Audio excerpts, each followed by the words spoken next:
Botir Qodirov yana sud zalida. Assalomu alaykum hurmatli tomoshabin. O'zbek san'atida ro'y berayotgan eng so'nggi va muhim ma'lumotlardan doimiy xabardor bo'lmoqchimisiz?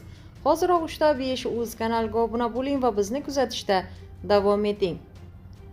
Abdusami taxallusi bilan tanilgan shoir Shohrux Abduvahobov xonanda Botir Qodirov ustidan tegishli tartibda mualliflik haqqini to'lamasdan she'rlarni qo'shiq qilgani uchun shikoyat qildi.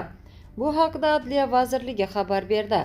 Qayd etilishicha, shoir Shohrux Abduvahobovdagi tegishli Qizg'onaman, so'nggi nafasgacha, Sog'indim yomon hamda Dildora nomli she'rlari xonanda Botir Qodirov tomonidan huquq egasi ruxsatsiz hamda tegishli tartibda mualliflik haqqini to'lamasdan foydalanilganligi aniqlangan. Holat yuzasidan huquqbuzarga nisbatan ma'muriy javobgarlik to'g'risidagi kodeksning 177-1 moddasi bilan ma'muriy huquqbuzarlik to'g'risidagi bayonnoma rasmiylashtirilib, tegishli sudga yuborilgan.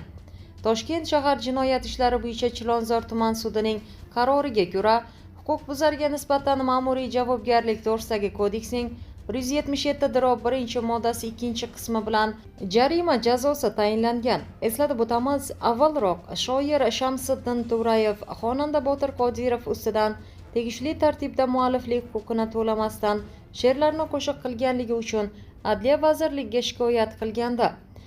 Qodirovga ma'muriy javobgarlik to'g'risidagi kodeksning 177-1 moddasining 1-qismi bilan bazaviy hisoblash miqdori bo'yicha jarima jazosi tayinlangan edi.